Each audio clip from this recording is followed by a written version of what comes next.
बहुत बहुत बहुत सुंदर, धन्यवाद, आपने अवसर बहुत प्रदान सुंदर। किया। आदरणीय आदरणीय योगाचार्य जी के लिए जोरदार तालियां हो जाए पूरे सदन की तरफ से।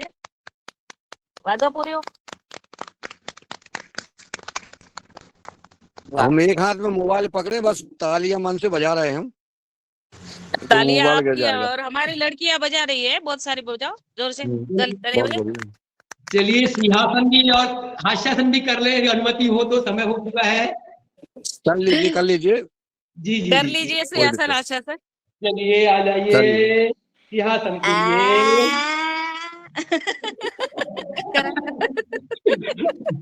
ऐसे सिंहासन नहीं होता है। बजरंग हाँ, पैरों एक को बड़ा, ये भी खड़ा, बढ़ाएं, खड़ा। हाथों को उल्टा, चलो। सिंह की स्थिति जितना में, व्याघ्र की स्थिति।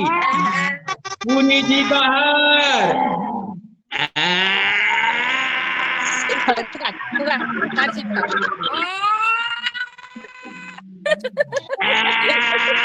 खड़ा, खड़ा।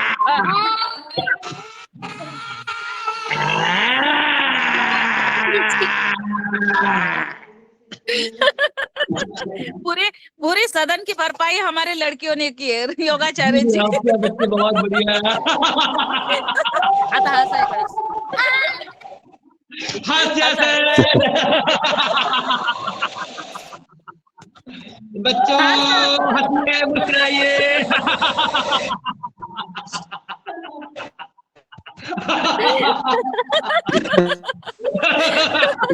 जाओ बेटा,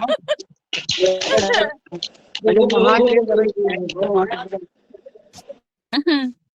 चलिए, बहुत सुंदर। हास्यासन और सिंहासन और हमारा योग। बहन जी, योग जी। हमारे बीच में भारतीय योग संस्थान दिल्ली भोपाल से हमारे पहुंचे हुए भैया जी हैं, और इसके बाद की जो कक्षाओं का अवसर यदि प्रदान करते हैं तो बड़ा अच्छा रहेगा। हम भी उन्हीं से सीखते हैं, ये सब उन्हीं का सिखाया हुआ है। हमारे बीच मंदिर में है, और मैं हमारी खोटोले बहन जी थोड़ा परिचय करवा देंगी बहन जी। बिल्कुल बिल्कुल, उनका स्वागत रहेगा हमारे इस योगाहार मंच पर। स्वागत है, उनको आमंत्रित करिए। जी जी, आगे की क्लासेस कक्षाएं ये भैया जी लेंगे भारतीय योग संस्थान से, और हमें जी बहुत अच्छा मार्गदर्शन करेंगे। जी बहन जी क्या बोली? अगली कक्षा ये भारतीय योग संस्थान से है, तो योग ये उमेश भैया जी है। जी जी जी, बहुत सुंदर। कल्पना बहन जी, इनको आमंत्रित कर दीजिएगा आदरणीय भाई साहब को। नहीं, आज बहन जी का सत्र है, आज तो आज आज आज बहन जी का है आज। नहीं, नहीं कल नहीं, योग आज नहीं, आज नहीं, हाँ योग के लिए, योग के लिए। जी, योग के कल, लिए जी, कल। हाँ, कल परसों आप जब भी बताए मुझे कॉल करके बोलिएगा, ठीक है? हाँ जी जी जी, अब और बहन जी का सत्र भी है हमारे आदरणीय जी बहन जी, और उनका संरक्षण, उनका आशीर्वाद सदैव हम पे मिलता रहता है। मैं नियमित सुनता हूँ, सभी का लाभ भी लेता हूँ और आनंद भी लेता हूँ, आशीर्वाद भी लेता हूँ। इस प्रकार से आपका अनुग्रह बरसता रहे, ऐसी कामनाओं के साथ। धन्यवाद। मगर अब तो पहले योग में आपने आशीर्वाद बरस दिया हमारे ऊपर। आपका आशीर्वाद हमारे ऊपर आ गया आज योग का। 8 दिन से 5 दिन हो गए लगातार, तो इसलिए 5 दिन से आपने योग से मैंने हमें लाभान्वित किया। और बहन जी अब बहन जी एक मिनट, यानी थोड़ा सा ये जो मैं देखा अभी, कल मैं कर तो रहा था अभी मैं, लेकिन ये देखा नहीं था मतलब, लेकिन अभी 2 दिन पहले एक वार्ता हुई थी आपकी, हमारे श्रद्धेय डॉक्टर साहब जी थे, उसमें आप लोग थे, और एक क्रम बनाने का एक निश्चय किया था, तो लगभग वो करने का प्रयास किया है मैंने। जो समय का आपने जो वितरण किया है लगभग स्थिति, तो मैंने भी लिखा है उसको, जो डॉक्टर साहब ने रखा है समय को, तो उसमें जो जो आसन करना है, जो जो क्रियाएं करनी है, समय का जो विभाजन किया है, बड़ा अच्छा लगा वो समय का विभाजन। जी ओम। जी जी जी, बहुत सुंदर। और योग में हमें करना है, मगर थोड़ा सा अपने आसन को समय देते हुए।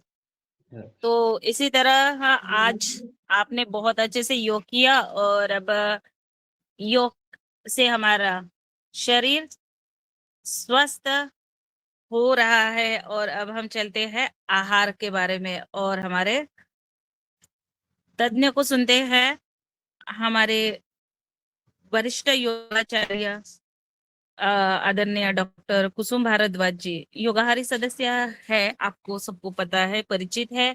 और आयुर्वेदाचार्य, होम्योपैथिस्ट है, चिकित्सक, नई दिल्ली से। और आज उनका विषय है हार्ट संबंधित, यानी हार्ट विकार, हृदय के विकार, और उनमें हमें सावधानी क्या लेनी है। आज उन पर मार्गदर्शन करने वाली है हमारे ऊर्जावान बहन, मैं उनको सादर आमंत्रित करती हूँ।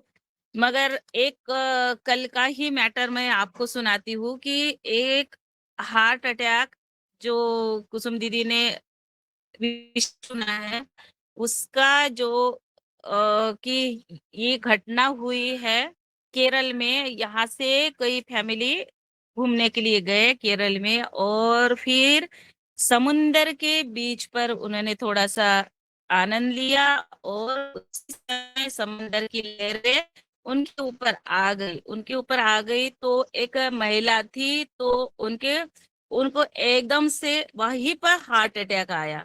किसी को कुछ नहीं हुआ, मगर एक व्यक्ति थी, महिला, उनके ऊपर लहर आ गई, तो वहीं पर उनका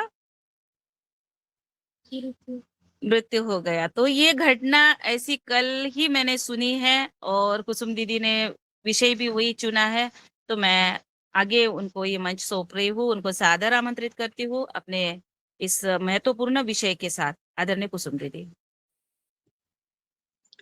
बहुत बहुत धन्यवाद रंजना जी, आपका मुझे आमंत्रित करने के लिए बहुत धन्यवाद। और मेरे सभी योगाहारी भाई बहनों को, सब योगाचार्यों को, और हमारे योगाचार्य गुरु जी दुर्गा भाई को भी बहुत बहुत प्रणाम। परमपिता परमेश्वर को प्रणाम। और जो प्रार्थनाएं उन्होंने की, जो प्रार्थनाएं करते हैं, वही प्रार्थनाओं का ही प्रभाव हमारे मन, मस्तिष्क, हृदय पर पड़ता है, जिससे हमारा हृदय स्वस्थ रहता है।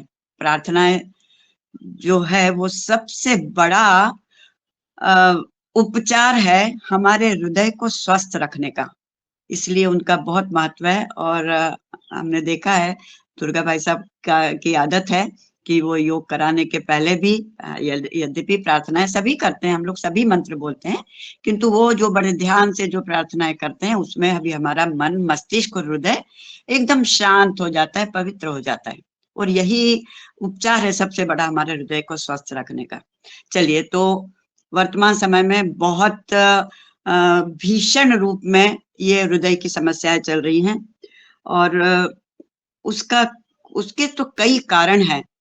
और जो वर्तमान समय की जो समस्याएं और जो वातावरण है, वो सब कारण है कि नॉट ओनली हृदय की ही नहीं, और भी प्रकार की बीमारियां, सभी संस्थाओं से संबंधित बीमारियां इतनी ज्यादा फैल रही हैं।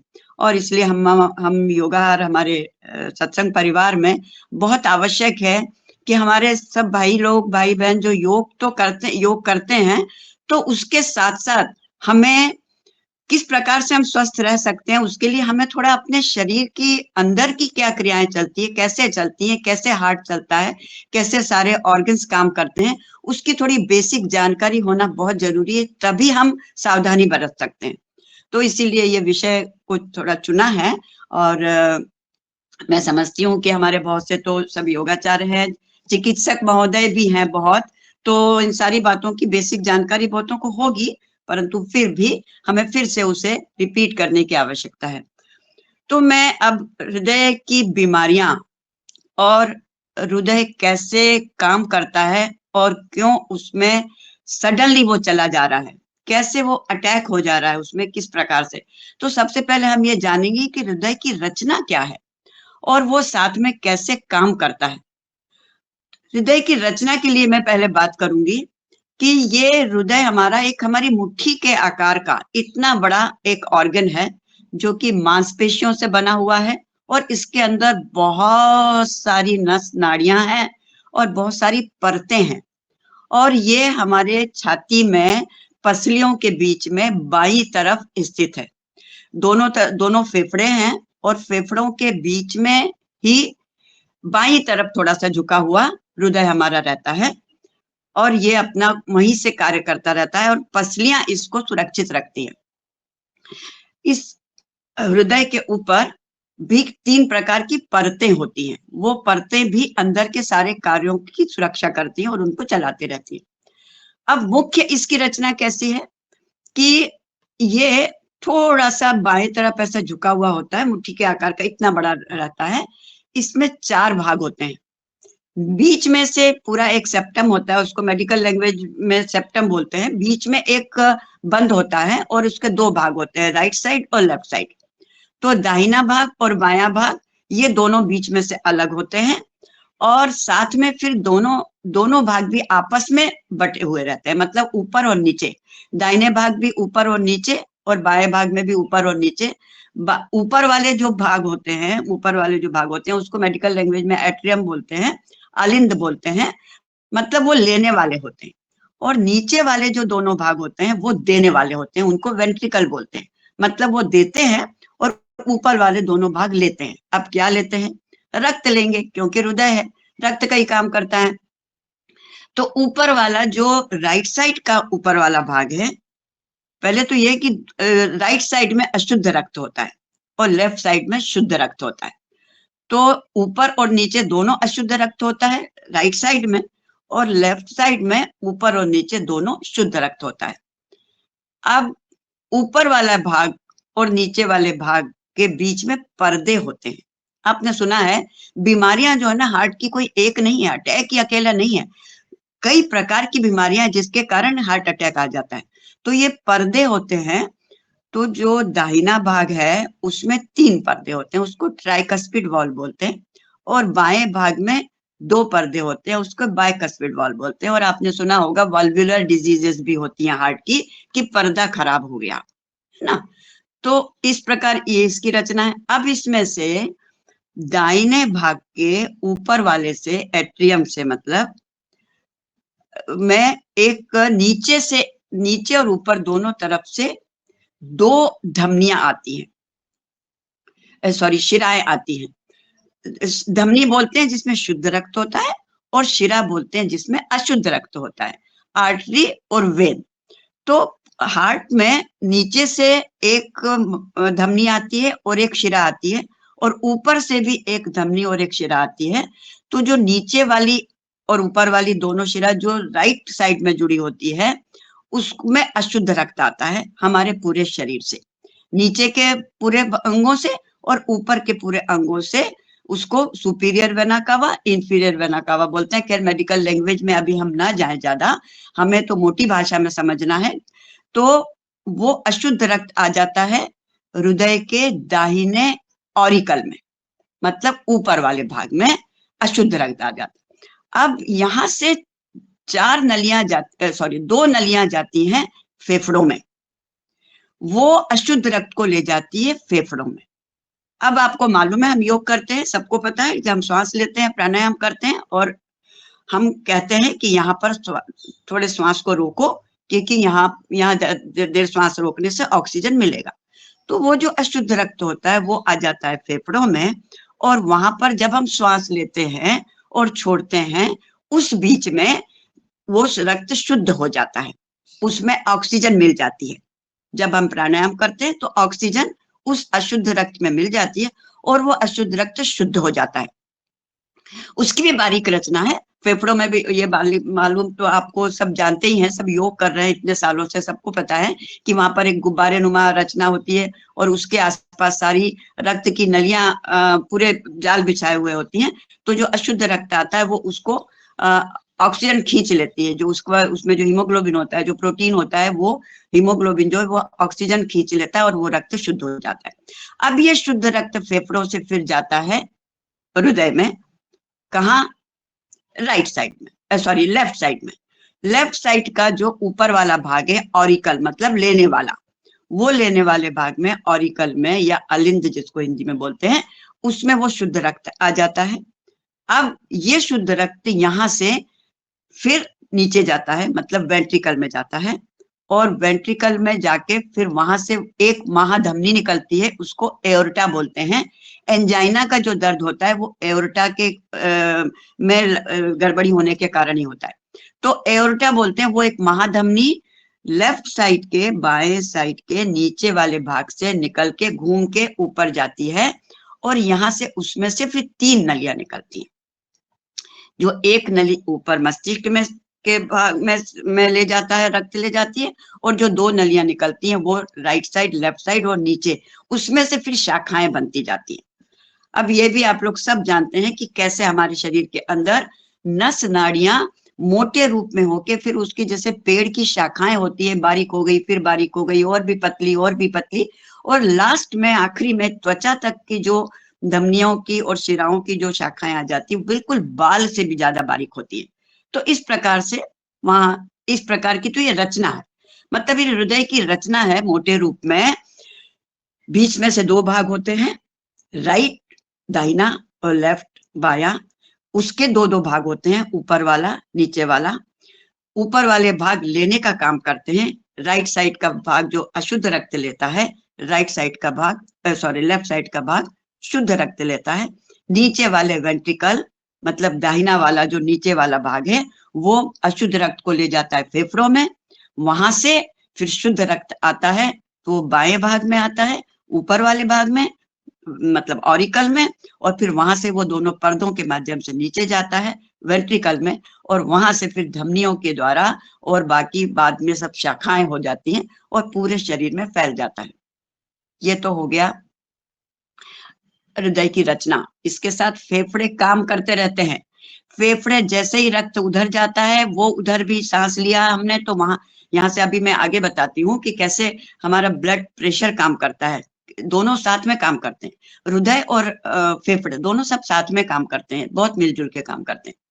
तो अब इनकी कार्यप्रणाली कैसी है, ये तो हो गई हमारे हृदय की रचना मोटे रूप में, बहुत बारीक है। इसके उसके ऊपर 3 जो पर्दे होते हैं वो होते हैं पेरिकार्डियम। आपने सुना है, बीमारियों में नाम भी सुना है, पेरिकार्डाइटिस।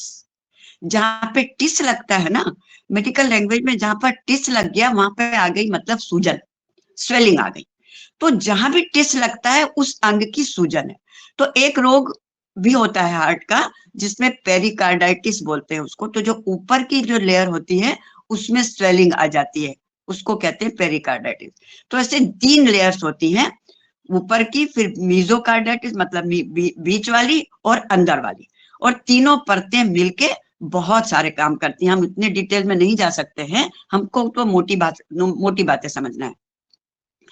अब हुआ कि कार्यप्रणाली कैसी है, तो कार्यप्रणाली यह है कि जैसे पूरे शरीर में रक्त इकट्ठा जब इसके द्वारा जब ब्लड पूरे शरीर में पहुंच जाता है आखिरी अंग तक, आखिरी ऑर्गन तक, इंटरनल ऑर्गन में भी और बाहरी ऑर्गन में भी, मतलब शरीर के अंदर हमारी पाचन संस्था, किडनी वगैरह जितने भी इंटरनल ऑर्गन्स हैं उन सब में भी रक्त जाता है, और वहां पर वो पोषक तत्व और ऑक्सीजन वहां पर खींच लिए जाते हैं। उसके बाद वो रक्त अशुद्ध हो जाता है। फिर वो अशुद्ध रक्त वेन्स के द्वारा, शिराओं के द्वारा धीरे धीरे चल के फिर वो ऊपर की तरफ आता है, हार्ट में आता है। अब यहाँ पर जो रक्त फिर वो जैसे बताया अभी मैंने कि वो फेफड़ों में जाके शुद्ध होके और फिर शुद्ध हो रक्त आके एओर्टा के द्वारा और धमनियों के द्वारा पूरे शरीर में फैल जाता है। अब क्या होता है कि यहाँ जो पर्दे हैं वो पर्दे एओर्टा में भी है, वॉल्वुलर पल्मोनरी वॉल्व बोलते हैं, एओर्टिक वॉल्व बोलते हैं, मतलब जो धमनियां और शिराएं जो मोटी रहती हैं उसमें वहां तक पर्दे होते हैं। पर्दे किस डिजाइन के होते हैं, ऐसे, इस प्रकार से खुलते हैं, इस प्रकार से बंद होते हैं, ऐसे खुलते हैं, ऐसे बंद होते हैं। एक बार खुल गए उसके बाद तुरंत बंद हो जाते हैं ताकि ब्लड नीचे से वापस ऊपर ना आ सके। ये उसकी रचना है। अब जो जैसे जैसे नीचे जाके शाखाएं जब हो जाती हैं और उसमें जब बहुत पतली पतली जब हो जाती, बहुत बारीक हो जाती, फिर वहां पर्दे नहीं होते, परंतु जहां तक वो मोटे भाग रहते हैं वहां पर पर्दे होते हैं, और वो पर्दे भी बहुत महत्वपूर्ण काम करते हैं। अब यहाँ आगे हम आएंगे कि ब्लड जब जाता है, मतलब ये कार्य प्रणाली हुई कि भाई कैसे रक्त जाता है और कैसे अशुद्ध रक्त आता है और किस प्रकार से वो शुद्ध होके और पूरे शरीर को फिर से देता है ऑक्सीजन और न्यूट्रिशन पूरा। अब आती है ब्लड प्रेशर, मतलब यहाँ पे काम चालू होता है कि हृदय बीमार क्यों हुआ। तो उसकी फिर एक बहुत महत्वपूर्ण कार्य प्रणाली है ब्लड प्रेशर, जो आप आराम से सुना हुआ है, सबने सुनते हैं, और वही तो कारण है। ब्लड प्रेशर ही सब बीमारियों का कारण है और स्वस्थ रहने का कारण भी ब्लड प्रेशर ही है। तो ब्लड प्रेशर कैसे होता है? तो जब हमारा दिल, मतलब हृदय जब पंप करता है, तो जब खून को वो जो ये पर्दे होते हैं ना, तो इसमें ऐसे वो प्रेशर डालता है, तो प्रेशर से ये खुलते हैं और फिर ये बंद होते हैं। तो ब्लड प्रेशर में आपको मालूम है, सबको पता है कि दो प्रकार के होते हैं, ऊपर का और नीचे का। ऊपर का मतलब सिस्टोलिक और नीचे का मतलब डायस्टोलिक। ऊपर का ज्यादा होता है, नीचे का कम होता है। जो 120 और 80 का जो एक आंकड़ा है, वो आंकड़े तो अब पिछले कई वर्षों में धीरे धीरे मेडिकल साइड में बहुत रिसर्च चलते रहते हैं, चल रहे हैं, और ये देखा जा रहा है कि वह 120 और 80 का आंकड़ा नॉर्मल नहीं रहा है। खैर वो भी विषय थोड़ा अलग चला जाएगा। अभी बस इतने बात बताते हैं कि क्या है सिस्टोलिक और क्या है डायस्टोलिक। तो सिस्टोलिक यानी जब ब्लड फेंकता है, हार्ट जब ब्लड फेंकता है, दैट इज कॉल्ड सिस्टोलिक, वो 120 होता है। और डायस्टोलिक यानी डायस्टोल यानी फैलना, इंग्लिश शब्द है कि डायस्टोल यानी फैलना और सिस्टोल यानी सिकुड़ना। तो सिकुड़ना और फैलना ये दो क्रिया होती है हृदय के पर्दों की। जो यहाँ के वाल्व है वो भी, जो पल्मोनरी वाल्व है, जो हार्ट में, जो लंग्स में जाने वाली नलिका है, उसमें भी, जो एओर्टा में जाने वाले पर्दे हैं वो भी, सारे पर्दों का काम इसी प्रकार का होता है कि एक बार फैलते हैं और एक बार सिकुड़ते हैं। तो सिस्टोलिक और डायस्टोलिक ब्लड प्रेशर होता है। अब क्या होता है, आप अच्छी तरह से हम समझ सकते हैं इस बात को कि लेफ्ट साइड जो जब प्रेशर पड़ता है, अच्छा लेफ्ट साइड, भगवान ने इतनी रचना को इतना सोच के बनाया है कि हम कभी भी उतना तक नहीं सोच सकते हैं कि चूंकि लेफ्ट साइड जो होता है वो पूरे शरीर में रक्त फेंकता है और राइट साइड जो है वो केवल फेफड़ों में रक्त फेंकता है। तो ये राइट साइड की मसल्स बहुत मजबूत नहीं होती, ठीक होती, मजबूत होती, परंतु लेफ्ट साइड की मसल्स बहुत मजबूत होती हैं। और लेफ्ट साइड की मसल्स मजबूत इसलिए होती क्योंकि उनको प्रेशर लगाना पड़ता है, पंप खून देने के लिए, भेजने के लिए प्रेशर लगाना पड़ता है। तो अब ये वहां से जब वो लप लप डप इस प्रकार की जो आवाज आती है ना, वो होता है फेंकना और सिकुड़ना। तो ये लप डप की आवाज जो होती है वो कहलाती है ब्लड प्रेशर। असली जब देखा जाता है स्टेथोस्कोप से, तो उसी को देख के समझ में आता है कि ब्लड प्रेशर बढ़ा हुआ है या कम है। तो यहाँ महाधमनी से, एओर्टा से जब रक्त पूरे शरीर में चला जाता है, तो और ये धारा प्रवाह चलते रहता है, रुकता नहीं है। ये पूरी दोनों क्रियाएं, रक्त शुद्ध, अशुद्ध रक्त आने की, शुद्ध रक्त शुद्धिकरण होने का और रक्त जाने का, पूरा प्रवाह, धारा प्रवाह चलता है पूरे जिंदगी भर।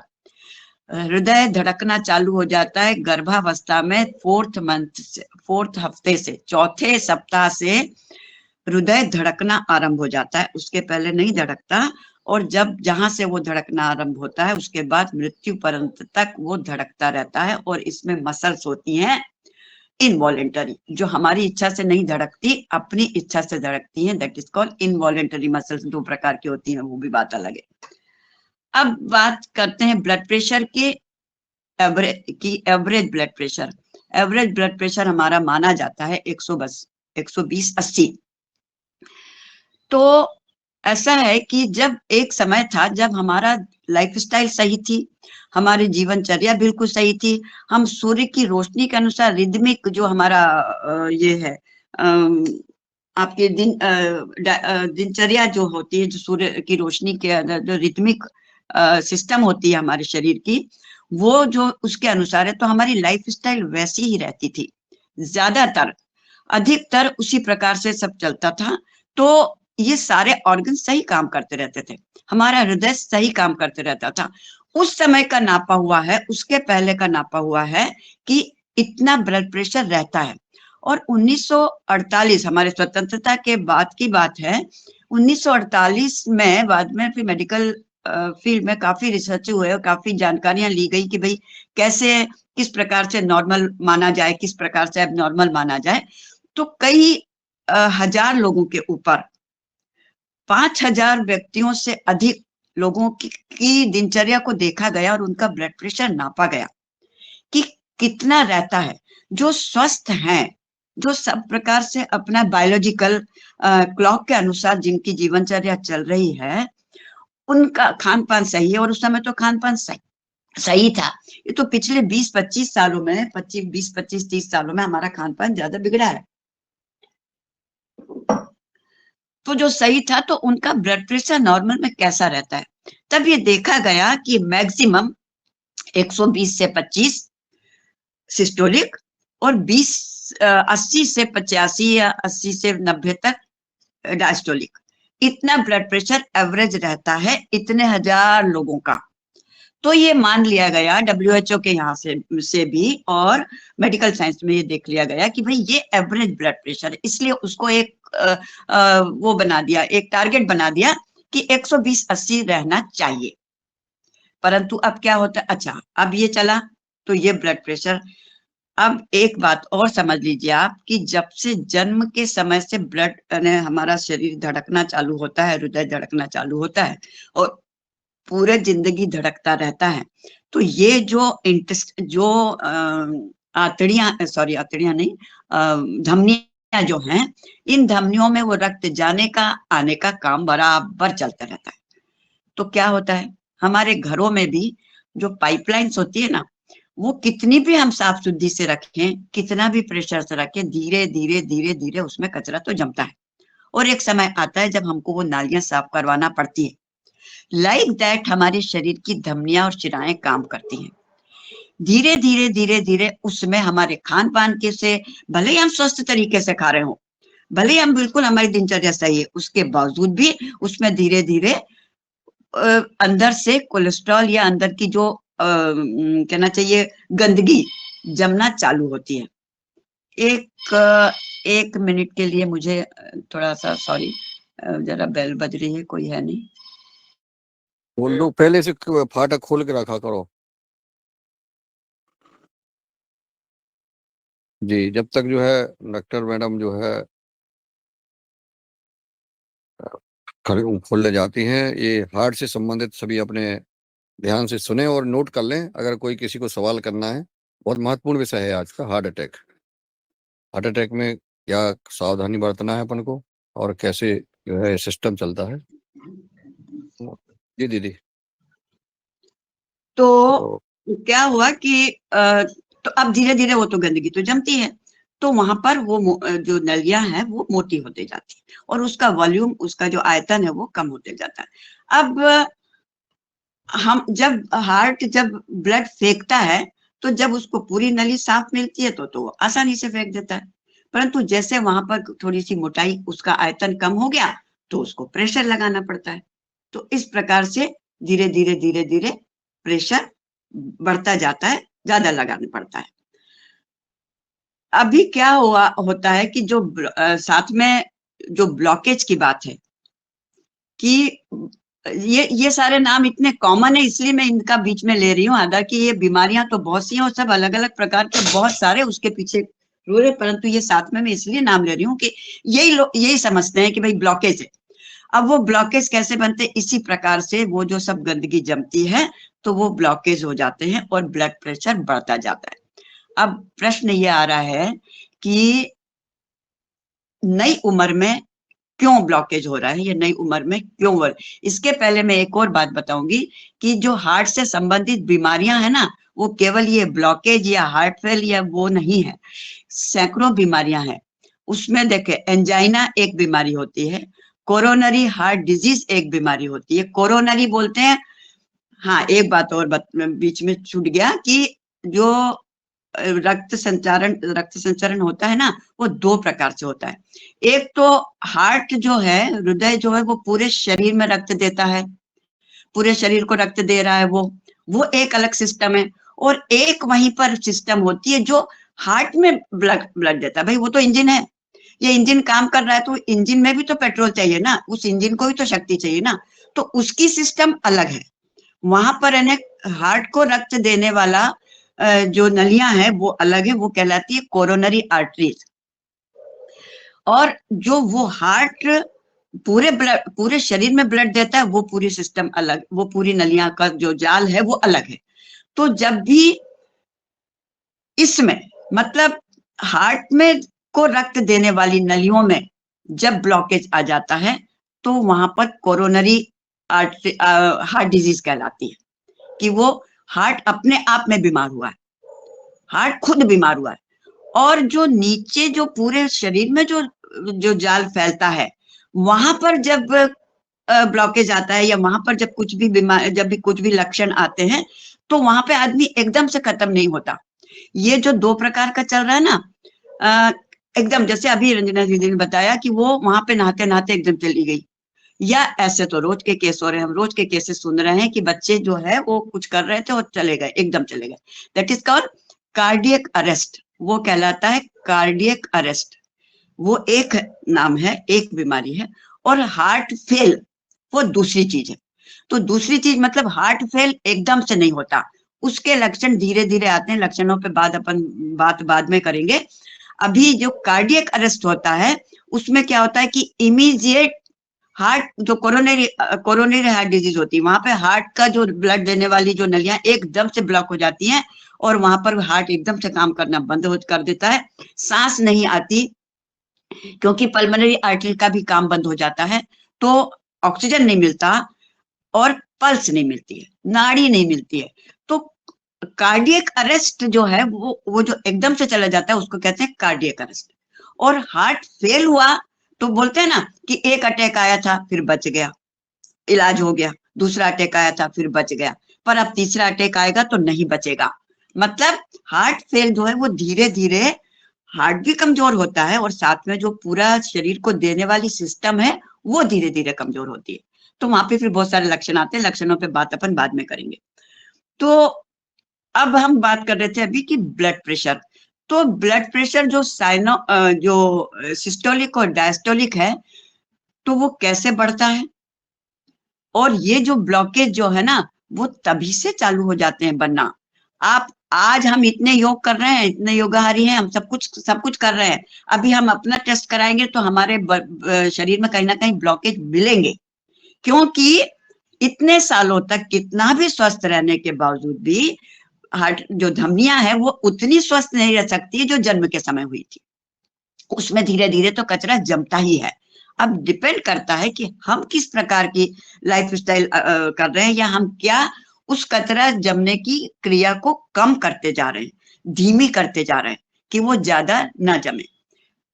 ये कब होता है? जब हम आरंभ से इसके ऊपर ध्यान दें, हमें शुरू से इस बात पे ध्यान दिया जाए। अब जो वर्तमान समय में ये जो सारी बीमारियां ज्यादा बढ़ रही हैं और उसका मुख्य कारण वही है कि जो कचरा जम रहा है वो जल्दी जम रहा है, बायोलॉजिकल क्लॉक के अनुसार नहीं चलने के कारण, खान पान की गड़बड़ी के कारण, हमारा मेंटल स्ट्रेस के कारण। बहुत ज्यादा संबंध है माइंड का और हार्ट का। कल जो सूर्य नमस्कार करवाते हैं दुर्गा भैया तो बराबर चक्रों का नाम लेते हैं, अनाहत चक्र। ये अनाहत चक्र, विशुद्धि चक्र और हमारा बिंदु चक्र और आज्ञा चक्र, ये सब आपस में बहुत बारीकी से जुड़े हुए हैं। तो जब हमारे माइंड में स्ट्रेस होता है, जब हमारे दिमाग में किसी भी प्रकार का टेंशन होता है, या हम बहुत ज्यादा सोचते रहते हैं, किसी भी एक ही बात पर बहुत ज्यादा विचार करते रहते हैं, तब इसको ज्यादा काम करना पड़ता है। इसको ज्यादा काम करने के कारण हृदय जो है वो उसको भी ज्यादा काम करना पड़ता है, उसको ज्यादा रक्त भेजना पड़ता है, ज्यादा ऑक्सीजन भेजना पड़ता है। अब जितना वो नॉर्मल उसमें काम कर सकता है उतना न करके उसको जब ज्यादा काम करना पड़ता है तो वो बीमार हो जाता है, कमजोर हो जाता है। फिर भी उसमें इतनी ज्यादा शक्ति है कि अपने हद दर्जे तक वो कोशिश करता है। जब वो हद दर्जे तक कोशिश करता है तो क्या होता है, वो बड़ा हो जाता है। ऊपर के भाग, नीचे के भाग, मसल्स जो है, जैसे बताया मैंने 3 प्रकार की जो मसल्स होती है वो फैल जाती हैं। तो उसको कहते हैं कि हार्ट डायलेटेशन हो गया। एक बीमारी और होती है कि हार्ट डायलेट हो गया है। क्यों डायलेट हो गया? ओवर एक्सर्शन के कारण। क्योंकि भगवान ने ऐसी रचना बनाई है शरीर में हर चीज की कि अगर एक अंग कमजोर होता है तो दूसरा अंग उसकी मदद करता है, जरूर जरूर मदद करता है, अपनी शक्ति तक आखिरी तक मदद करता है। तो हार्ट की जो मसल्स हैं, मांसपेशियां हैं, वो जब ज्यादा हम काम करते हैं, चाहे वो शारीरिक काम हो चाहे मानसिक काम हो, शारीरिक काम भी एक सीमा से अधिक करने से ये जो बीमारी होती है वो होती है डायलिटेशन ऑफ हार्ट, मतलब हार्ट बढ़ जाता है, साइज बढ़ जाती है, क्योंकि वो ज्यादा काम कर रहा है। और जैसे अच्छा, और एक संबंध है इस हार्ट का किडनी से भी डायरेक्ट संबंध है। जो ब्लड प्रेशर होता है, जैसे अभी मैंने बताया डायस्टोलिक और सिस्टोलिक ब्लड प्रेशर, वो किडनी भी, क्योंकि किडनी में जो हार्मोन होता है वो इससे संबंधित होता है। तो कई बार किडनी कमजोर होने के कारण भी ब्लड प्रेशर बढ़ जाता है। क्योंकि अब किडनी कमजोर हो क्यों होगी उसका भी विषय अलग है, उसको मैं अभी बीच में नहीं लूंगी, बस इतना बता दूंगी कि आहार ही सब कुछ गड़बड़ है। किडनी गड़बड़ होती है हमारे आहार से, और उसके कारण वहां पर सफाई नहीं होती सही तरीके से ब्लड की। तो जो अशुद्ध रक्त आता है उसको शुद्ध करने के लिए हृदय को ज्यादा काम करना पड़ता है। अब उसको ज्यादा काम करना पड़ा, फिर वही जैसे बताया मैंने अभी कि भाई ज्यादा काम करना पड़ा तो वो बढ़ गया, डायलिटेशन हो गया। तो यहाँ पर कहने का सब एंड सब्सटेंस ये है कि जो हमारी हार्ट की बीमारियां है वो है angina, coronary heart disease, valvular heart disease, heart के ब्लॉकेज, फिर हार्ट की एक और है मायोपैथी। मायोपैथी मतलब मायो यानी मसल्स, तो मसल्स भी जब गड़बड़ हो जाती हैं तो वो मायोपैथी में आ जाता है। फिर कार्डियक अरेस्ट, फिर हार्ट फेलियर, फिर ब्लॉकेज। तो ये जो सारी प्रकार की बीमारियां हैं, इन सब के पीछे मुख्य कारण होता है ब्लड प्रेशर, और ब्लड प्रेशर का मुख्य कारण होता है ये, जैसे अभी इतनी देर से मैंने बताया कि सारी नलियों में कचरा जम जाना, और उसके कारण फिर बहुत सारे प्रकार के लक्षण आते हैं। अब मोटे रूप में मैं बता दूं, केवल एक ही लाइन के लक्षण बता देती हूँ, फिर उसके बाद में डिटेल बात करेंगे एक एक बीमारी को अलग लेके। मोटे रूप में लक्षण क्या होता है? जैसे ब्लॉकेज हुआ तो ब्लड सर्कुलेशन, ब्लड जाने में वही कमी पड़ी या प्रेशर ज्यादा लगाने पड़ा तो हमें थकान लगती है, हमारी सांस फूल जाती है, क्योंकि उसको भी, वो लंग्स को भी ज्यादा काम करना पड़ रहा है उस समय, तो सांस फूलते, तो सांस फूलना, थकान आ जाना, आलस आ जाना, थोड़ा सा काम करने के बाद बैठ जाना, ऐसा लगता है कि अरे अब जल्दी बड़े जल्दी थक गए, पहले तो इतना नहीं थकते थे अब तो बड़ी जल्दी थकने लगे, तो थक जाना। फिर उसके बाद में चक्कर आना, फिर आंखों में भी प्रॉब्लम होती है, आंख के आसपास कभी कुछ घूमने लगता है, जैसे आंख में अचानक से चक्कर आता होता है, कई बार आपने सुना होगा कि थोड़ा सा 5 मिनट के लिए ऐसा हुआ और उसके बाद में ठीक हो गया। पर ये जो 5 मिनट के लिए हो रहा है ना, वो होता है आपको सतर्क करने के लिए। उसमें आदमी सतर्क नहीं होता है, अरे वो तो हुआ था ठीक हो गया अब तो कुछ नहीं हो रहा, नहीं, वहीं आपको सतर्क हो जाना है। तो इस प्रकार के बहुत सारे लक्षण होते हैं। हाँ, फिर वेरिकोज वेन्स बहुत कॉमन प्रॉब्लम है, और हम रोज योग करते हैं तो उत्तान पादासन या जब ये करते हैं तो सब बोलते हैं कि वेरिकोज वेन्स आराम मिलता है। जो अशुद्ध रक्त नीचे से आ रहा है, आप समझते हैं कि गुरुत्वाकर्षण शक्ति के कारण और ऊपर से ब्लड फेंकने के कारण नीचे तो बहुत आसानी से ब्लड जाता है, परंतु नीचे से ऊपर पहले तो वो अशुद्ध हो चुका है, और नीचे से ऊपर आने में उसमें गुरुत्वाकर्षण शक्ति काम करती है, मतलब वो धीमे आती है। अब जब हम स्वस्थ हैं, हमारी शिराएं मतलब वेन्स स्वस्थ हैं, उसका वॉल्यूम कम नहीं हुआ है, आयतन कम नहीं हुआ है, तो आसानी से ब्लड ऊपर आ जाता है। और हम जब नीचे के पैरों की एक्सरसाइज करते रहते हैं तो ब्लड ऊपर आ जाता है, और वहां पर फिर वो जमता नहीं है। परंतु वहां पे जब उसकी चाल स्लो हो जाती है, धीमे आता है, आयतन शिराओं का कम हो गया है, तब क्या होता है कि वहां पर वो ब्लड जमने लगता है। तो वेरिकोज वेन्स हमेशा नीली नीली होती हैं, है ना, तो वहां अशुद्ध रक्त जमा होता है। और एक बात और है, धमनियां जो होती है वो अंगों के, हमारे सारे अंगों के बीच के पोर्शन में ज्यादा होती है। जो शुद्ध रक्त की नलिकाएं होती है ना, वो बीच के पोर्शन में ज्यादा होती है, और अशुद्ध रक्त की नलिकाएं बाहर के पोर्शन में ज्यादा होती है। तो इसीलिए हमारे जो वेरिकोज वेन्स है वो पैरों में दिखने लगती हैं, कई लोगों के तो हाथ में भी दिखती है। तो ये हो गया आपका मुख्य रूप से। आज हमने बस इतना मैं बताऊंगी आपको कि कैसे हार्ट की रचना है, कैसे हार्ट काम करता है, फेफड़ों के साथ मिलके काम करता है, किडनी के साथ मिलके काम करता है। उसके बाद में ब्लड प्रेशर ऐसे बनता है कि भाई जब रक्त फेंकना और रक्त को वापस ऊपर आना, यहाँ पर ब्लड प्रेशर बनता है। सिस्टोलिक, डायस्टोलिक बढ़ता इसलिए है क्योंकि वहां की जो नलियां हैं वो कमजोर, उसमें गंदगी जमने लगती है। गंदगी क्या जमती है? कोलेस्ट्रॉल जमता है। अब कोलेस्ट्रॉल के विषय पे मैं बाद में बात करूंगी क्योंकि वो भी बड़ा विषय है। अभी बस हम मोटी मोटी बातें इतनी बता रहे हैं कि जो हार्ट की कोई भी बीमारी हुई तो लक्षण इसी प्रकार से आते हैं। सिर में भारीपन होना, सिर दर्द होना, चक्कर आना, और आंखों में भारीपन होना, थकान लगना, थोड़ा सा भी काम करने के बाद थकान लग जाती है।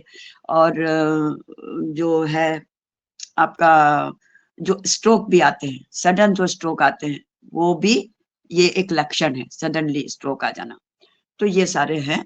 आज हम इतनी ही बात करेंगे। अब इसके लक्षणों पे और इसके उपचार पे और कौन सी बीमारी में क्या है, इस पे मैं अगले लेक्चर में लूंगी। अभी अगर आपके कोई प्रश्न हैं, इतनी बातों से भी, इतनी जो बातें बताई मैंने उससे संबंधित कोई प्रश्न है तो आप पूछ सकते हैं। आदरणीय रमेश चंद्र मेहरा जी भाई साहब का हैंड राइज है। उनका जी, तो वैसा प्रश्न रहेगा ही, उनका तो सबसे हम पहले भी उनका ही रहता है। सबसे पहले उनको ही रहता है प्रश्न पहला। अगर हम हमारे योगदान की विशेषता की बात करें तो सबसे पहले बोलेंगे हमारे एक बहुत वरिष्ठ मैडम और इनका हार्ट ज्यादा काम करता है ये। जी मैडम ये ओम। दादू का हार्ट ज्यादा काम करता है थोड़ा सा। हाँ चलिए प्रश्न सुनते हैं पहले, है ना। चलिए बताइए। जी ओम। सदन को नमन। बहुत अच्छी चर्चा हुई। अभी हम 16 तारीख को यहाँ से जो है केबी के वासिम गए थे। हम 9 लोग थे मैडम, जी यानी 9 लोग थे। तो यहाँ से टिमरनी पहुंचे जब हम, तो जी हमारे एक साथी को अचानक थोड़ा सा पसीना आया और वो कहने लगा भैया मैं अब आगे नहीं जा सकता, घबराने लगा। हम लोगों को चिंता हुई कि भाई जी वहाँ से घर से आ रहा है और जाने के लिए तैयार हुआ, तो जे इसको क्या हो गया। तो गाड़ी थोड़े आगे टिमरनी से थोड़े आगे पहुँचे थे। हमने कहा भैया इसको अस्पताल ले जाओ। घबराहट होने लगी। हम लोगों को भी समझ में आ गया कि भैया आजकल जो होता जरा में आदमी नाचते नाचते गिर रहे हैं, नाचते नाचते चले जा रहे हैं।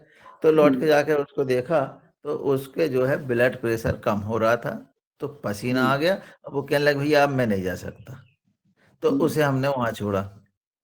अब ये तो वो घटना हो गई जो आपने बताया कि एकदम से ब्लड प्रेशर ये हो गया। दूसरी घटना, अब वो यहाँ से 600 किलोमीटर है। कितने किलोमीटर है? 600, नर्मदापुरम से। और हम ज्यादा लोग थे तो आगे की सीट पे 2 लोग बैठे थे, एक मैं बैठा था और एक और। तो अब जब हम वहाँ पहुँचे तो जैसे ही हम पहुँचते हैं तो जो सामने वाला लगभग 10:30 बज गए थे। तो बेटा जैसे ही गाड़ी पहुँची उसने तुरंत कहा चलो भाई पहले भोजन कर लो और फिर जो है हम आपको बता देंगे वहाँ आराम करना। अब हम भोजन करने गए। अब भोजन करने जब गए तो मैं अच्छा गया, भोजन मैंने किया। और भोजन करके हम लौटे और लौट के गाड़ी में बैठ के वहां तक पहुंचे। और जब मैं उतरने लगा तो मेरे पैर ही नहीं उठ रहे।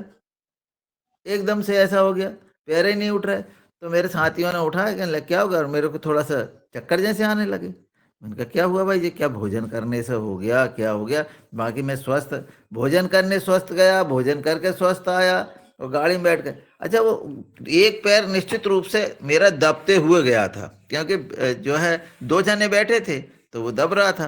तो इसमें क्या कारण हो सकते हैं? एक तो बहुत उसका तो ब्लड प्रेशर, मेरा क्या कारण है? और दूसरी बात, जब आप कह रहे हैं कि जो जम रहा है, जो कोलेस्ट्रॉल जम रहा, तो हम अपनी धमनियों को साफ कैसे कर सकते हैं? जी हो। जी बहुत बढ़िया। धमनियों को साफ करने का काम तो आरंभ से ही करना होता है। जैसे मैंने अभी बोला भी था कि हम जितने भी लोग हैं ना, भले ही हम इतना योग कर रहे हैं, हम सब कुछ कर रहे हैं, और इतने एज हम आप रमेश भाई साहब, आप और तो वरिष्ठ हैं, उस एज ग्रुप में पहुंच गए हैं। जो हमारे मिडिल एज ग्रुप के हैं ना, उनको भी अगर अभी टेस्ट कराएंगे ना तो ब्लॉकेज मिलेंगे उनको। ठीक है, कहने का जी। मतलब ये कि ब्लॉकेज सुन के ही केवल घबराने की आवश्यकता नहीं है। सबसे पहली बात तो ये है ना, क्योंकि ब्लॉकेज तो होते ही हैं। एक 10 साल के बच्चे को भी जब उसकी टेस्ट करेंगे ना, अगर ठीक हो नहीं तो थोड़ा ना बहुत उसको वो मिलेगा। तो यहाँ आपके देखिए, उनका जो है, उनका तो ब्लड प्रेशर डाउन हो गया, इसलिए वो जो बोल रहे थे ना, जो भाई जिनका आपने बताया अभी, जी जी जी हाँ। तो ब्लड प्रेशर कम हो गया, डाउन हो गया। वो डाउन भी होने का भी कारण यही रहता है कि जो पर्दे होते हैं ना, वाल्व जो होते हैं ना, जो मैंने अभी बताया कि जो वाल्व होते हैं, वो वाल्व में कमी आ जाती है, वाल्व में कमजोरी आ जाती है। जी और एक बात और है, एक पॉइंट और मैं बता रही हूँ कि हमारा, आपने सुना होगा पेसमेकर लगता है, जी पेसमेकर के जी नाम सुना है ना? जी जी जी सुना है। तो पेसमेकर क्या है? हम ये जितने हार्ट की रचना मैंने बताई उसमें एक बात और मैं छूट गई कि राइट साइड में एक वो होता है, उसको स्टेन बोलते हैं उसको, एवी स्टेन और एसवी। तो वो एक बैटरी होती है, मतलब हमारे हार्ट में एक बैटरी होती है, जैसे हमारे मोबाइल में बैटरी होती है, वैसे हार्ट में भी एक बैटरी होती है। वो बैटरी ही इलेक्ट्रिकल करंट देती है। जी तो उस अंग यानी वो एक छोटा सा एक पॉइंट होता है, उससे इलेक्ट्रिकल करंट जाता है, उसी से ब्लड फ्लो चालू होता है। तो वो जो बैटरी है वो कमजोर हो जाती है। वो जो नोड है उसको साइनोवियल नोड बोलते हैं, साइनोवियल नोड और एट्रियल नोड ऐसे बोलते हैं उसको। तो वो साइनोवियल नोड जो है वो कमजोर हो जाता है, उसके कारण जो वो करंट है वो प्रॉपर नहीं जाता, तो ब्लड फ्लो प्रॉपर सही तरीके से नहीं होता है, और उसके कारण जो वाल्व है वो भी कमजोर हो जाते हैं। तो ये दो कारण हैं, उसके कारण जो ब्लड फ्लो जाता है वो बहुत धीमा हो जाता है। धीमा होने के कारण ब्लड प्रेशर लो हो जाता है, कम हो जी जाता है। तो वहां पे तो लो ब्लड प्रेशर हुआ। आपका जो बता रहे हैं, तो पैर जो आपने जहां भी रखे थे, आप जैसे बता रहे हैं कि पैर दब रहा था, और जी। क्या हुआ, आप जब उतरे तो आपसे चला नहीं गया? क्या क्या बताया आपने? उतरे तब तो मैं चला गया। हाँ मतलब कम से कम मतलब सोचिए 300 फीट तक तो मैं चला गया। हाँ भोजन भी कर लिया, हाँ भोजन करके लौट भी आया, हाँ। और लौट करके जब हम गाड़ी में बैठ के और थोड़ी देर गए, फिर गाड़ी से जैसे ही हम्म उतरने लगे, तो हम्म एकदम से मेरे पैर जो है बिल्कुल ऐसे हो गया कि इनमें कोई दम ही नहीं, और मैं नीचे ऐसे गिरने लगा। तो मेरे साथी ने पकड़ लिया मेरे को कि हाँ हाँ दादू क्या हो गया दादू? अरे मैंने कहा यार पता नहीं क्या हो रहा है, झिनझिनी आ रही, क्या हो रही। तो हाँ मैं फिर उन्होंने उठाया, मैं खड़ा हुआ। अरे मैंने हाँ कहा छोड़ो यार, जरा थोड़ी सी ला पैर को ऐसे फेंक, इधर फेंक उधर फेंक, थोड़े हाँ हाथ माथ इधर फेंक। मैंने कहा अब ठीक हो रहा। पर फिर हम्म थोड़ी देर मैं चल के गया तो मेरे को थोड़े चक्कर जैसे आ रहे थे। ये अचानक हम्म। क्यों? अचानक वही आपकी जो इंटरनल सिस्टम है, मतलब ब्लड, एक तो कहीं भोजन में आपने क्या लिया, वहां पर भी। अच्छा एक बात और है, दो कारण है देखो, एक तो भोजन लेके तुरंत आप गाड़ी में बैठ के चलने लगे, है जी ना? हाँ अब यहाँ पर फर्क पड़ता है, अपनी अपनी बहुत सारी बातों का फर्क पड़ता है, हमारे एज ग्रुप का फर्क पड़ता है, हमारे विचारों का फर्क पड़ता है, बहुत सारी बातों का फर्क पड़ता है। खाना खाने के बाद का नियम है कि खा के कभी भी तुरंत बहुत तेजी से चलना नहीं चाहिए। कारण क्या है कि हार्ट अभी काम क्या कर रहा है आपका, आपकी पाचन संस्थान को, आपकी डाइजेस्टिव सिस्टम के ऊपर उसका ध्यान है पूरा। और जी। उसका ब्लड फ्लो जो है वो वहां ज्यादा हो रहा है। अब आपने उसको एक दूसरा काम भी दे दिया कि भाई मैं चल भी रहा हूँ, मैं गाड़ी में बैठ रहा हूँ, मैं तेजी से जा रहा हूँ, तो उसको दूसरा काम भी करना पड़ रहा है। तो अब वो काम करने में कमजोर, ये मैं मोटी भाषा बता रही हूँ आपको, मेडिकल लैंग्वेज जी इसमें पूरी अलग हो जाती जी है। जी मैं जी मोटी जी भाषा ही जी बता रही हूँ कि वहां पर वो हार्ट क्या है कि एक साथ उसको दो काम मिल गए। एक तो पाचन संस्थान में वहां तो करना ही है काम, क्योंकि वहां पे तो वो इन्वॉलेंटरी मसल्स हैं, वो काम करना चालू कर दिया है, तो वहां पे ब्लड जाना ही है। और दूसरा, आप एकदम से भागे, एकदम से चले, वो हुआ, तो जो ब्लड फ्लो आपका प्रॉपर सब तरफ नहीं हो पाया। नीचे ऊपर जैसे अभी बताया कि जो तीन नलियां होती है कि ब्रेन में भी, इधर भी, नीचे भी जाता है, तो ब्लड फ्लो प्रॉपर नहीं हुआ, उसके कारण आपको चक्कर भी आए और उसके कारण आपके पैर में भी कमजोरी आई, क्योंकि वहां पे पूरे रूप से ऑक्सीजन नहीं मिला। जी ऑक्सीजन नहीं मिला, ब्लड से क्या, मेन तो ऑक्सीजन मिलता है, तभी हमारी एनर्जी आती है। जी तो जी जी ऑक्सीजन तुरंत मिलता है। न्यूट्रिशन जो है, पोषक तत्व जो है, खाने के पोषक तत्व धीरे धीरे एब्जॉर्ब होते हैं, परंतु ऑक्सीजन तो तुरंत मिलता है।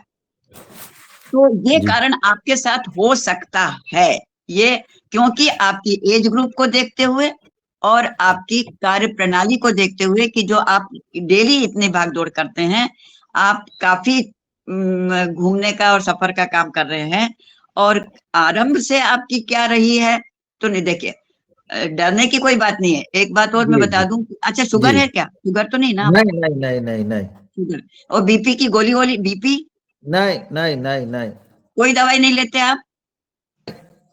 कोई कोई दवाई नहीं। दवाई नहीं, कोई हाँ, दवाई नहीं है। चलिए, कोई दवाई बहुत नहीं। बहुत बढ़िया, दादू बहुत दादू आपको लड्डू से एलर्जी है ना, लड्डू से?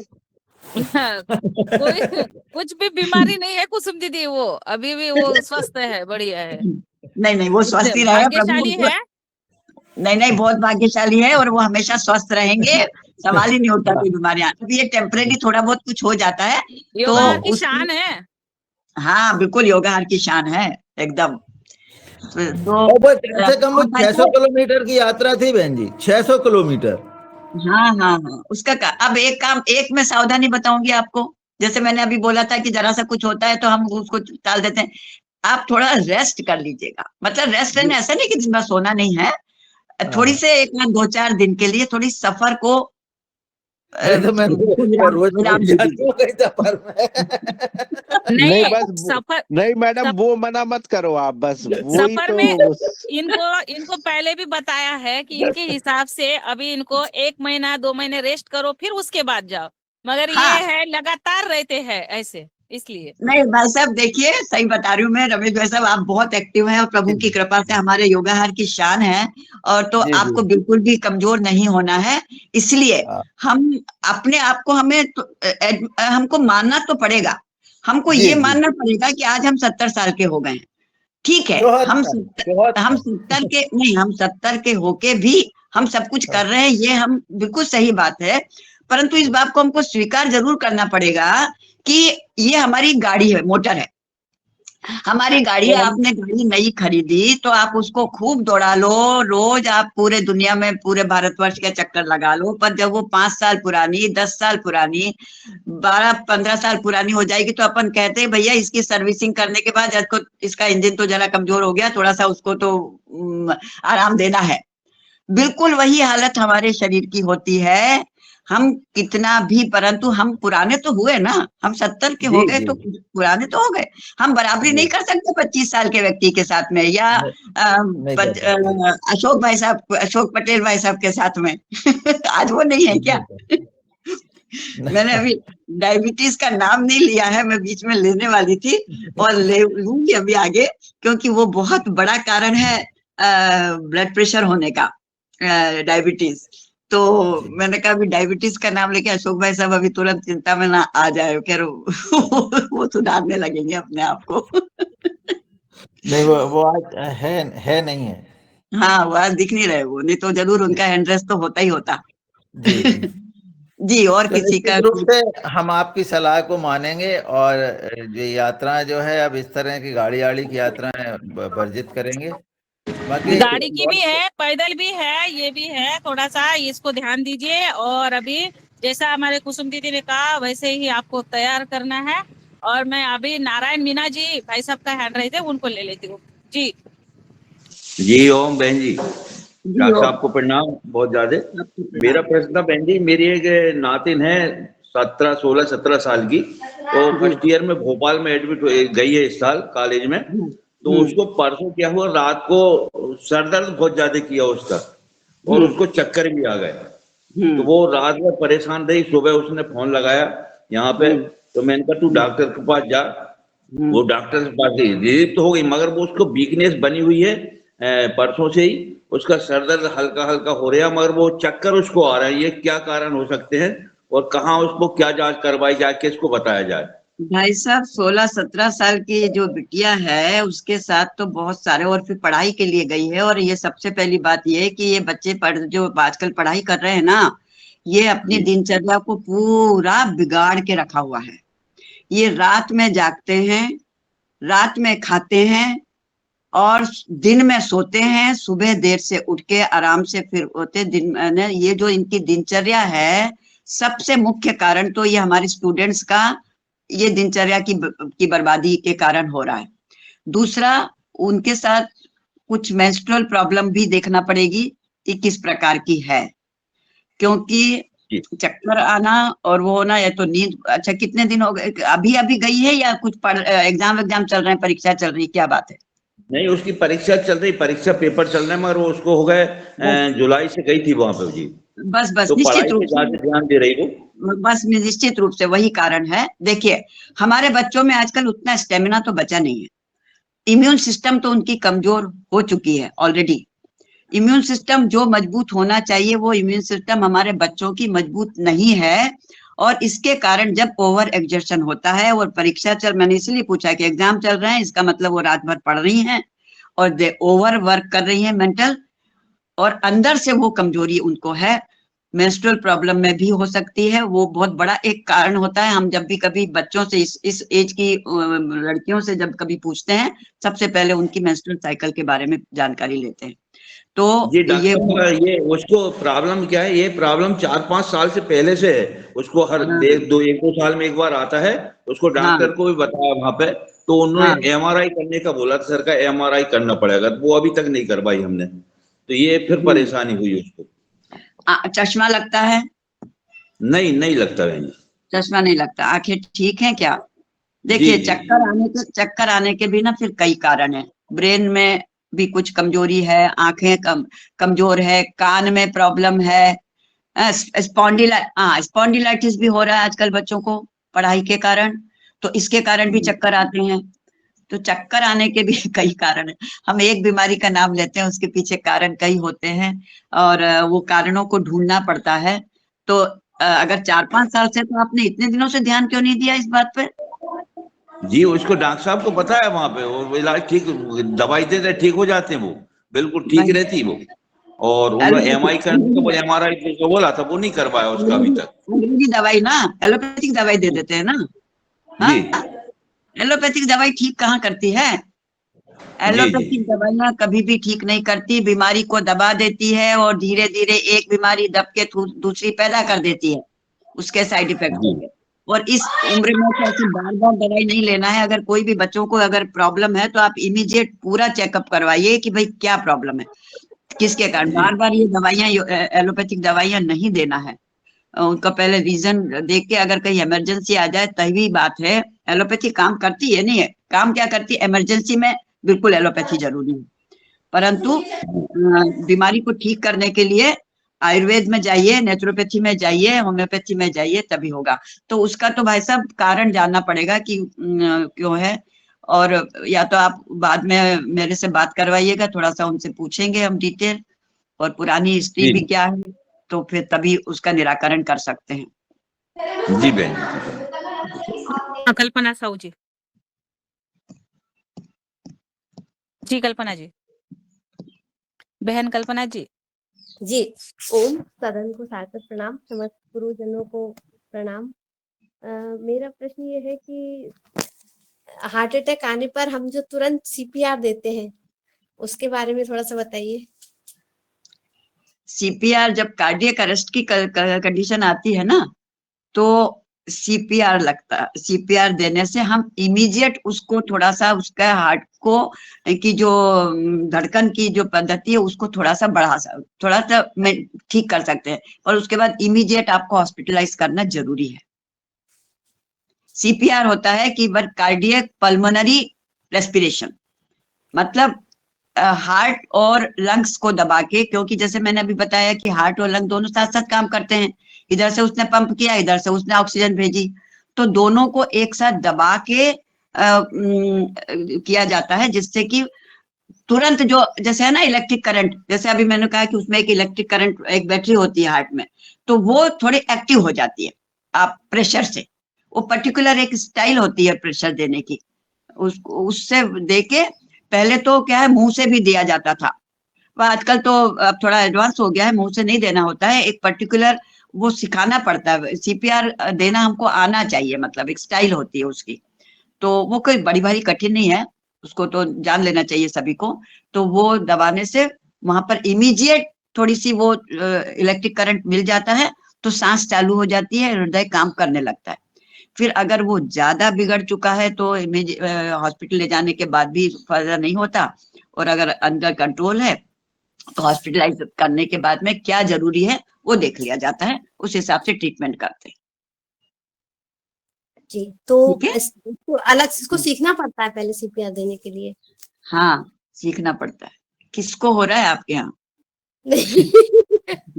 भाईजान, जानना है आपसे, आप जानना गुरु हैं तो लगता है कि आपसे सब कुछ हम ले लें आपका। सीख लें ठीक है, इसलिए। हम भोपाल आएंगे तब सीपीआर बता देंगे तुमको। धन्यवाद धन्यवाद धन्यवाद। चलिए, और डॉक्टर साहब किसी की भोपाल में आपके कहाँ है? भोपाल में क्लिनिक कहाँ आपका? भाई साहब क्लिनिक तो अब नहीं है मेरा भोपाल में। मैं जब भोपाल में थी तो मेरा क्लिनिक यहीं था जहाँ ये कल्पना जी रहती है साहू। ये हमारी सोसाइटी में रहती है, इसलिए हम इनसे बोल रहे हैं। तो वहां था, अब तो मैं ज्यादा नहीं जाती ना भोपाल में, कम कम दिनों के लिए जाती हूँ, जब मेरे काम होते हैं कुछ तो मैं जाती हूँ एक आध हफ्ते के लिए, और फिर एज सच क्लिनिक नहीं है अब वहां पर। वैसे वहीं पर था तो सारे लोग वहीं पर रहते थे, अब तो मैं अभी दिल्ली में ज्यादा रहती हूँ। जी जी, नहीं आप भोपाल आओ, जब मैं भोपाल बताऊंगा आपको, बच्ची को आपसे मिलवाऊंगा जब भी भोपाल आए आप। जरूर जरूर जरूर बता दीजिए। जी चलिए, समय तो हो अगला चुका है, प्रश्न। 8 बज जल्दी गए। बुला लेना भोपाल, जल्दी बुला लेना। ग्वालियर तो आए गए, आधी दूर तो आई गए। नहीं, हम ग्वालियर से वापस दिल्ली आ गए हम। अरे सदन को अच्छा अच्छा। ग्वालियर तो मेहमानी में गए थे 3-4 दिन के लिए।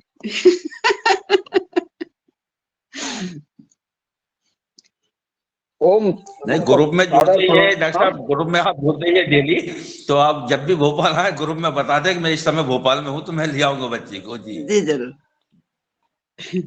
ओम, सदन को सादर प्रणाम। चलिए जी। सबसे पहले तो मैं आपको धन्यवाद देना चाहूंगा दीदी कि आपने मुझे जो पैर के लिए, मतलब मेरे टखनियों में दर्द हो रहा था, पिंडलियों में, तो तलुओं में, उसके लिए आपने मुझे 2 दवा दी थी, हक्का लीवा और केलकेरिया फ्लोरिका। उससे काफी ज्यादा मात्रा में मुझे फायदा हो गया, कुल 10% करीब दर्द बचा है। दूसरा मेरा क्वेश्चन ये एक था कि गैस का जो प्रॉब्लम होता है कभी हमेशा, क्या वो शरीर के किसी भी अंग में जाकर दर्द पैदा कर देता है? वो गैस के कारण होता है किसी और कारण? गैस के कारण शरीर में कहीं भी अचानक से दर्द होता है, थोड़ी देर होता है फिर चला जाता है, फिर कहीं दूसरी जगह होने लगता है, वो वो गैस के कारण। तो वो क्या कभी हार्ट अटैक का भी कारण बन सकता है वो? देखिए, इसको लेके घबराने की आवश्यकता नहीं, मैं कल बात करूंगी इसी विषय पर कि ये गैस से जो हार्ट अटैक का जो जो शंका होती है ना, वो कब सही है और कब गलत है, वो मैं फिर उसको डिटेल बताऊंगी कल। जी जी, धन्यवाद। बहुत जी, आदरणीय रंजना जी, आप आए और जी जी जी अंतिम अंतिम अपना संवाद और फिर समापन। जी, प्रश्न तो बहुत है मन में, मगर अभी मैं आज प्रश्न नहीं करूंगी। आज मेरे प्रश्न होंगे तो मैं अपने वरिष्ठ बहन कुसुम दीदी से फोन पर संवाद करूंगी। और आज के हमारे योग शिक्षक आदरणीय योगाचार्य दुर्गा जी का मैं बहुत बहुत दुर्गा भाई। धन्यवाद, उनका मैं बहुत बहुत आभार व्यक्त करती हूँ। उन्होंने बहुत सुंदर योग सत्र लिया और हमारे द्वितीय सत्र में हमारे ऊर्जावान बहन, उनका आशीर्वाद कुसुम सबके भारद्वाज जी। सबके डॉक्टर सबके कुसुम ऊपर भारद्वाज सदा जी। बना रहे और सबसे पहले तो मेरे ऊपर बना रहे उनका आशीर्वाद, उनकी कृपा दृष्टि। तो ऐसे हमारी ऊर्जावान बहन ने आज हमें जो महत्वपूर्ण हमारे आहार से संबंधित और अपने हृदय से संबंधित हार्ट अटैक, क्योंकि आहार हमारा पहले स्वस्थ हो, अच्छा हो और उससे निगड़ित हमारे जो हार्ट में प्रॉब्लम आती है, हार्ट अटैक, हृदय विकार का झटका बोलते हैं और बहुत सारे आजकल हो रहे हैं और हार्ट में ब्लॉकेज भी आ रहे हैं। ब्लॉकेज में एक एक नहीं 3-3 4-4 ब्लॉकेज बन रहे हैं और वो भी ऐसे हो रहे हैं कि किसी किसी को नया हार्ट बिठाना पड़ रहा है। ये सारा ब्लॉकेज हृदय की धमनियों में क्यों, क्या हो रहा है, खराबी कहाँ हो रही है, कैसे हम इसको स्वस्थ रखें ना, ये इन सारे छोटी छोटी क्रियाओं पर हमारी बहन कुसुम दीदी ने बहुत अच्छे से आज उनका समाधान किया है। और वास्तविक में थोड़ा और भी प्रश्न है मन में और भी है तो इसको हम कल कंटिन्यू रखेंगे ताकि आप और सोचे और प्रश्न नए रखें और नए कल उद्बोधन के साथ मार्गदर्शन के साथ मैं आदरणीय कुसुम दीदी से विनती करती हूँ कि कल भी ये चर्चा सत्र जारी रहेगा और आप सभी मान्यवर जुड़े, आप सभी का भी मैं बहुत तन मन धन से आपका बहुत बहुत धन्यवाद आभार व्यक्त करती हूँ। कल फिर से नई ऊर्जा के साथ योगहार सत्संग में मिलते हैं। तब तक सबको जय श्री राम, जय हिंद, जय भारत, जय वंदे भारत, मातरम। वंदे मातरम, जय गौ माता, जय भारत, जय गौ माता, जय श्री राम। जय गौ माता, जय श्री राम। हरिओम हरिओम हरिओम। हरिओम हरिओम। बहुत सुंदर। कल फिर मिलते हैं हार्ट अटैक से संबंधित उसके लक्षण, उसका उपाय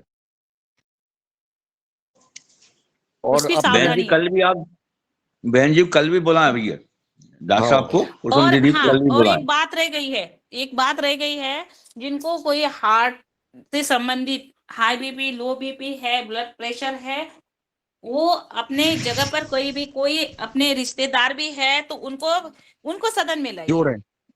हाँ जोड़े, सदन में लाइए, जोड़े, ताकि कुसुम दीदी एकदम एग्जैक्टली उनको बताकर उनका निवारण करेगी। तो इसलिए हम अपने बताते हैं कि भाई इधर वो हो रहा है, मगर उनको अगर प्रात्यक्षिक में लाएंगे वीडियो के सामने तो थोड़ा सी बातचीत भी होगी और हमारा सबका निराकरण हो जाएगा, हमें समाधान हो जाएगा कि एक्सेल में है क्या चीज, क्योंकि हमारे प्रश्न अपने आप उठते हैं और अगर किसी ने एक ने व्यक्ति ने भी उसका पूछा तो हमारा सबका समाधान हो जाता है। इसलिए कोई जो व्यथित है, कोई पीड़ित है, उनको भी कल जोड़िए, कोई बात नहीं। चलिए, जी जय श्री जी राम। जी जी। जो पीड़ित है वो जो पीड़ित है वो सामने रहना चाहिए, क्योंकि हम रिमोट में बिल्कुल बात करते हैं कि उसको ऐसा हो रहा है तो वो वहां पे हम सही डायग्नोसिस नहीं बता सकते, क्योंकि फीलिंग्स, बिल्कुल दर्द कैसा हो रहा है ये आप, उसको दर्द कैसा हो रहा है ये आप नहीं बता सकते, वो वही बता बिल्कुल सकते बिल्कुल हैं। एग्जैक्ट। इसलिए वो इसलिए हम नारायण बोलते मीना हैं जी कि भाई साहब, कल आप बेटी जो है ना उनको ये लिंक पहुंचा दिए, उनको लिंक पहुंचा दिए, उनको जोड़ने के लिए कहिए ताकि वो जी अच्छे से बिल्कुल हो बिल्कुल जाएगा। बिल्कुल बहन जी, बिल्कुल बिल्कुल कल मैं उसको जोड़ूंगा सुबह ही 7 बजे से। इनने बिल्कुल। 1 किलो तो इनने काजू खा लिया, इनने बात कर नारायण मीना भाई जी।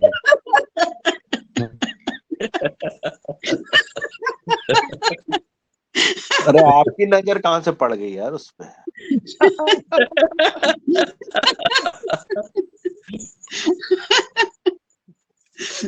पर यही तो है सबसे, यही तो गड़बड़ी है हमारी हमारी इसकी ऊपर ही तो कंट्रोल नहीं है, बस ये जो इंद्री है ना हमारी, और ये सब। और एक महत्वपूर्ण बात बताना भूल गई, जिनकी ट्रीटमेंट हो जाएगी और जिनकी तपासनी वहां पर हो जाएगी, हमारे कुसुम दीदी करेंगे, सब उनकी जो फीस होगी वो मेरे पास जमा कर देना। हाँ वो मैं कहने वाला था। बिल्कुल बिल्कुल। 500 रुपए है, ज्यादा नहीं है, हाँ, 500 रुपए है। नहीं यही तो मैं कहने वाला था कि पर्चा यहाँ से बनवाना। हैं?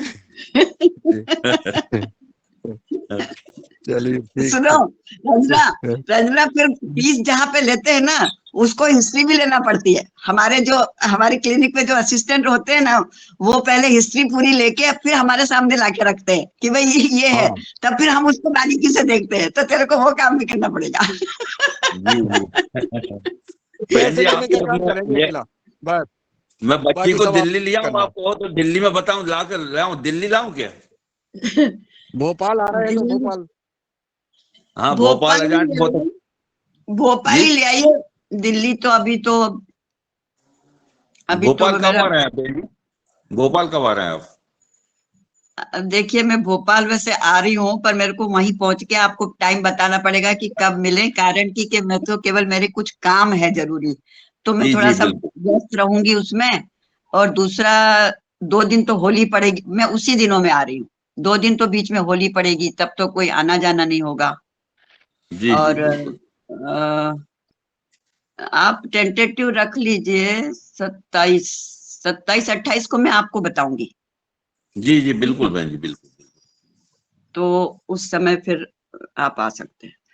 वो मेरे एमआरआई को करवा मिली रहे हैं, एमआरआई करवाएं उसकी अभी?